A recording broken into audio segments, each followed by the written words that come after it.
Olá, eu sou a Mayra e hoje a gente vai falar sobre a Revolução dos Bichos de George Orwell. Primeiro eu preciso dizer que para fazer esse roteiro, para escrever, para conhecer mais sobre o livro, eu li alguns pós-fácios, eu li alguns prefácios e eu li algumas pesquisas. Eu vou deixar linkado aqui, eu vou deixar também escrito quais pós-fácios e quais prefácios que eu li. E eu li alguns artigos sobre a Revolução dos Bichos de George Orwell, porque eu acho que esse livro ele precisa ter um contexto histórico bem forte, bem concreto, para você não passar batido pelo objetivo do livro, pelo que aparentemente o George Orwell quis dizer, quis fazer com que você entendesse. E vamos começar pela primeira coisa que eu fiquei boquiaberta, que eu li quando eu tava pesquisando mais sobre os artigos, sobre o livro, que é que o nome de George Orwell não é George Orwell. Esse é um pseudônimo que ele adotou para ele escrever os livros. O nome do Orwell, na verdade, é Eric Blair. E Eric Blair, ou George Orwell, eu vou chamar de George Orwell porque é o que a gente mais conhece. Ele nasceu na Índia em 1903, numa família de classe média alta. E quando ele se formou, ele tornou jornalista e ele começou a escrever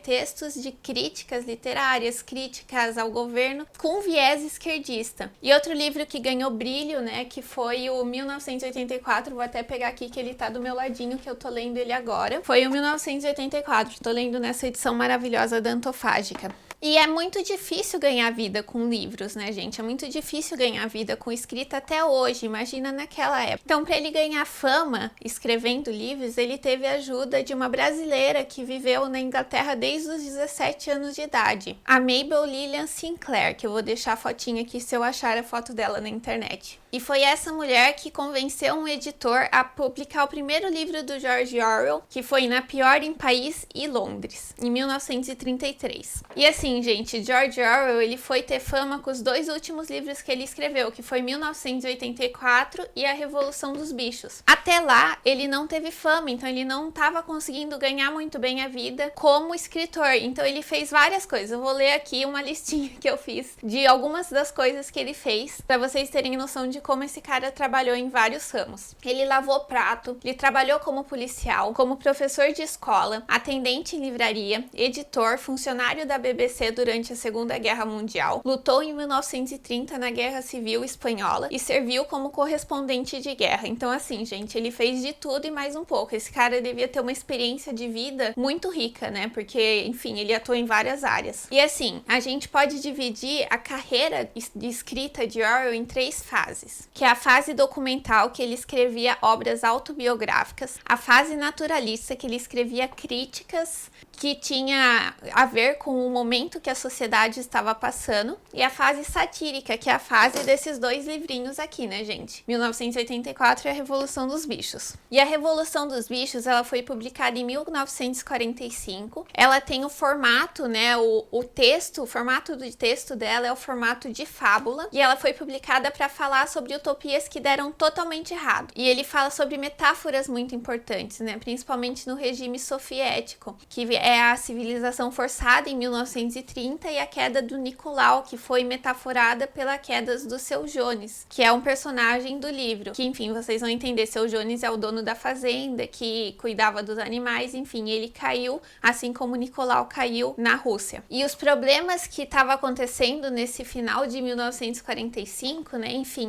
o final da Segunda Guerra Mundial, a recuperação da Europa depois de passar pela Segunda Guerra Mundial, a tentativa de combate ao nazismo, a entrada na Guerra Fria da União Soviética com os Estados Unidos, enfim, estava tendo muita coisa nessa época. Ela foi refletida na literatura do Orwell. E o livro, ele se passa numa fazenda e fala de uma revolução que foi feita pelos bichos, que foi encabeçada pelo Sr. Porco, o velho major, que numa reunião, isso tá nas primeiras páginas do livro, ele faz uma reunião com os outros animais e mostra para os animais como eles servem de escravos. Eles trabalham para receber ração e um lugar para dormir no fim do dia. Então eles são feitos de escravo e eles querem mudar essa condição. Então o major planta essa sementinha de revolução neles. Eles não sabem quando vai acontecer a revolução, não planejaram nada, mas tem essa sementinha de revolução plantada neles. Até porque tem uma fala do livro que eu achei muito interessante, que é: o homem é a única criatura que consome sem produzir. Então, assim, os animais produzem para o homem e ele consome o que os animais produzem. Então, os animais são dados como escravo nessa sociedade. E o que os animais queriam, né? Os animais, eles queriam uma condição de vida melhor. Eles queriam tempo de descanso e uma quantidade de comida que satisfizesse a eles e não só que não deixasse eles morrerem. Eles queriam trabalhar menos, enfim, eles queriam se livrar das mãos do Seu Jones. Só que ao longo do livro a gente vai vendo que a sociedade vai virando de cabeça para baixo, essa sociedade que os animais dominaram, porque os oprimidos passam a ser os opressores e as coisas se tornam iguais ou piores do que quando o Sr. Jones estava no comando. E quem faz essa ditadura, né, no final? A ditadura, ela é feita pelos porcos, porque os porcos, eles se acham seres superiores do que os outros animais. E é até engraçado que antes, né, no começo da Revolução, os animais aprendem a ler, escrevem 7 mandamentos na parede do barracão onde eles ficam. E daí, com o passar do tempo, eles esquecem como ler, eles esquecem como era a vida antigamente, eles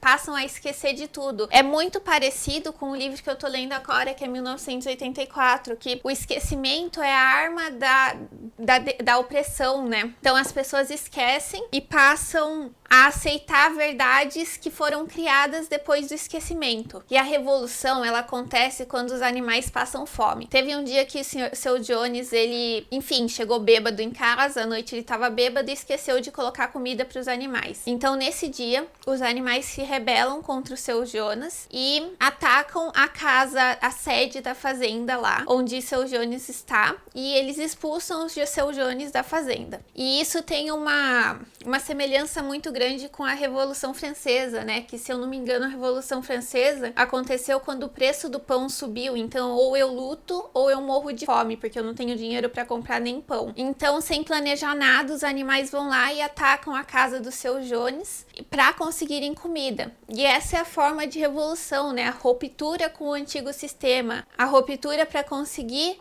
uma condição melhor de vida. E no livro tem personagens alegóricos, que são personagens muito mais complexos. Então eles carregam com si muito mais do que um simples personagem. Eles trazem um contexto histórico, eles trazem metáforas. Então a gente tem que ler esse livro vendo os personagens como personagens alegóricos. Assim, gente, se vocês quiserem ler esse livro como uma fábula bonitinha para criança, vocês podem também. Mas o George Orwell quis trazer uma metáfora maior, ou um significado maior para o livro do que simplesmente uma fábula para crianças. E o livro é uma virada na carreira de Orwell. Ele escreveu A Revolução dos Bichos antes de escrever 1984, que eu também vou fazer uma resenha para 1984, mas foi publicado, acho que em 1948, 1984. A Revolução dos Bichos foi publicada em 1945. Então foi o livro que fez Orwell virar a sua carreira, assim, foi a virada na sua carreira. Pena que foi no final da carreira dele, né? Mas, enfim, foi o livro que tornou ele conhecido. Mas foi um livro também muito polêmico, que os editores não queriam publicar, pela simplicidade da linguagem, pela crítica social, enfim. E Orwell, ele sistematiza os elementos da Revolução Russa, os elementos históricos da Revolução Russa. Então, ele pega elementos e personagens importantes dessa época e tira um pouquinho da ordem, né? Ele muda a ordem das coisas, mas representa ainda a ideia da Revolução Russa, a ideia como foi formada a Revolução Russa. E tiveram duas coisas que influenciaram muito Orwell a escrever essa fábula, né, que foi a Revolução Russa e a Conferência de Teherã, que foi um encontro entre Stalin, Churchill e Roosevelt. Então foi um encontro entre Estados Unidos, Rússia e Inglaterra, aí, que são os 3 líderes mundiais, para tentar combater o nazismo. E no livro, né, é muito interessante que os animais se comportam como gente e as pessoas se comportam como os animais. Então Então tem uma inversão de papéis aí, né? Então o protagonismo está nos animais. E a gente tem nessa história o narrador onisciente, que assim, ele sabe de tudo, né? Por isso que ele é onisciente. E ele mostra pontos de vista de vários personagens diferentes. Então a gente não tem um ponto de vista enviesado como a gente tem em 1984, que é o ponto de vista do protagonista Wilson, né? A gente não tem esse ponto de vista, a gente tem o ponto de vista de todos os personagens da Fazenda. E assim, né, gente, a exploração dos animais, a gente pode associar muito com a exploração, por exemplo, nas fábricas na Revolução Industrial, que foi a época do Orwell. Então a gente pode associar tanto com essa quanto com várias outras explorações que aconteceram na sociedade, mas essa estava acontecendo na época do Orwell. E as ideias do Senhor Major, do porco, né, que plantou a sementinha para as ideias revolucionistas, são as mesmas ideias do Lenin e do Marx, por exemplo. Eu conheço muito mais Marx do que Lenin, né? Mas enfim, eu conheço um pouquinho do Lenin, então parecem muito as ideias revolucionárias do Lenin e do Marx. E assim, gente, o que une os animais no início é a opressão, é a escravidão que eles sofrem servindo o Sr. Jones. Só que tirando essa opressão, as coisas começam a se dispersar e os animais vão vendo diferenças entre si. Então é muito complexo, porque daí os porcos começam a beber cerveja, dormir em camas, usar lençol, usar talher, que são coisas que os humanos faziam. Então eles começam a tomar o posto dos humanos. Então o oprimido começa a ser o opressor. Então os porcos, eles são uma metáfora como, por exemplo, para Stalin e Trotsky. Mesmo tendo muita diferença entre essas duas pessoas, Stalin e Trotsky, a gente pode estabelecer uma relação entre as duas. E vocês percebem o paradoxo aí? O Orwell, ele era um cara de esquerda, gente. Ele era um cara de esquerda criticando o socialismo. Então, assim, imagina a capacidade crítica desse cara era muito alta. Pra ele ser de esquerda e criticar o socialismo. Além de ele não estar se encaixando em nenhum lugar na época, né? Porque ou as pessoas são de direita e conservadores e tudo mais, ou elas são de esquerda que se encaixam nesse socialismo da época. Essa era a polarização da época. E o Orwell não tá se encaixando em nenhum lugar. E nessa época os nazistas tinham acabado de perder a guerra, né, em 1945, e o socialismo estava culminando em alguns lugares, como na União Soviética. E daí chega Orwell e diz que isso é muito lindo, a ideia é muito bonita e tudo mais, só que pode dar muito errado, como deu na Revolução dos Bichos. E também nessa época, né, de transição da Segunda Guerra Mundial para a Guerra Fria, tinha muitos movimentos anticomunistas. E daí vem Orwell e fala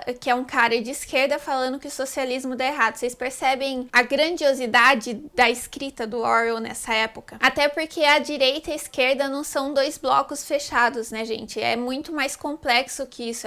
Ele tem esses dois lados, tem muitas vertentes, tem muitos pensamentos diferentes dentro do próprio bloco. E hoje, por exemplo, a gente vê as pessoas colocando muito em bloco. Ah, se você não é bolsonarista, você é petista. Eu vejo muito isso nas pessoas mais simples, sabe? E não é assim. Às vezes você não é nem bolsonarista nem petista, porque não são dois blocos fechados. Você não precisa se encaixar numa caixinha, entendeu? Então, esse pensamento se encaixar numa caixinha, sou totalmente conservador, sou totalmente liberal, sou totalmente de esquerda. Não, gente, não existe isso. As pessoas são complexas, as pessoas têm pensamentos, têm vivências diferentes. E assim, eu falei que Orwell, ele sistematizou as coisas, né? E eu tava pesquisando sobre a queda do czar na Rússia. E o que acontece? A queda do czar foi muito mais pesada do que a queda do Sr. Jones. No caso do czar, a família inteira do czar foi fuzilada, e o Sr. Jones, ele só foi expulso da fazenda. Então, Orwell deu uma mudada nas coisas, mas mesmo assim dá pra perceber muito claramente ao que ele queria se referir. E na fazenda, né, depois que o Sr. Jones foi embora, tinha um slogan muito forte que era 4 patas bom, 2 patas ruins. E daí me veio à mente, né, uma reflexão que não tem resposta, gente. Eu não tenho essa resposta, né? Mas será que os slogans são realmente coisas boas? Porque esse negócio de 4 patas bom uns duas patas ruins simplifica todo o propósito dos animais. Então eles estão simplificando em uma só frase. Assim como na Revolução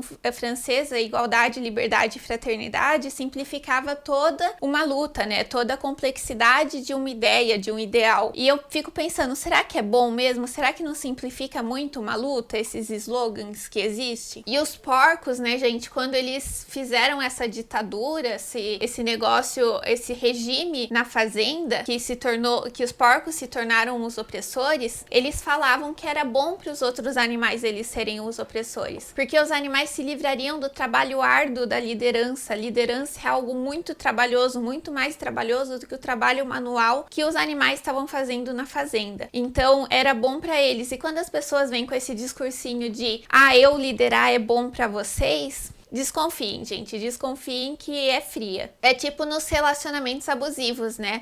Eu tô controlando suas roupas porque eu quero o seu bem. Eu tô te batendo pra você aprender, é pelo seu bem. É tipo aqueles governos, sabe aqueles governos? Aqueles caras que se falam líderes, que no governo deles não tem corrupção, aí acontece uma CPI e daí descobrem que tem muita corrupção no governo. Então, é tipo esses governos aí, não sei, né? E tem um período na fazenda que acontece o inverno, né? E no inverno as coisas não crescem, então os animais começam a ficar sem comida. E o que os porcos fazem, né? Os porcos começam a fazer relação com os humanos das outras fazendas. Então eles se tornam nada mais, nada menos que outros humanos também. Eles começam a andar em duas patas, enfim. Todo o slogan da revolução dos bichos, né, foi por água abaixo, que era não se relacionar com outros humanos, não dormir em camas, não beber álcool. Esses eram alguns mandamentos e tudo isso estava indo por água abaixo, porque os porcos estavam se tornando humanos. Eles começaram até dar ovos, vender ovos para conseguir comida, que era exatamente a mesma coisa que o Seu Jones fazia. Enfim, né, gente? Para ler esse livro, eu acho que para você aproveitar a leitura mesmo, você tem que dar uma pesquisada, tem que ter uma carga histórica aí.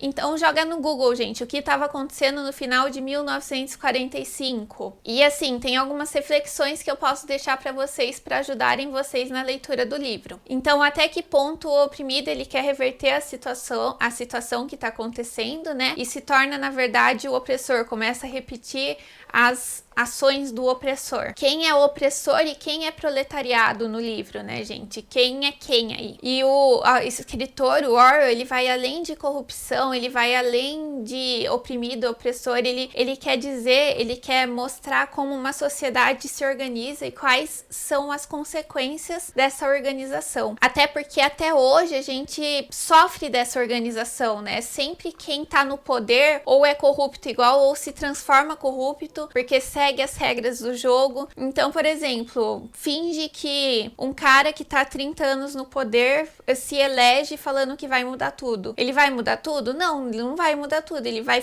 seguir as regras do jogo assim como ele seguiu nos 30 anos anteriores. Ou seja, que ele não fez nada. Que ele até fala que ele usou auxílio moradia para comer pessoas, por exemplo, né, gente? Esse tipo de pessoa no governo não é bom, na liderança não é bom. Para mim, esse livro me incomodou muito, me deu muita raiva. E isso é a definição de um livro bom pra mim, né, gente? Porque é um livro que te incomoda, que te faz pensar, que abre sua mente. Então, assim, o livro é perfeito, ele é ótimo. Eu achei ele maravilhoso.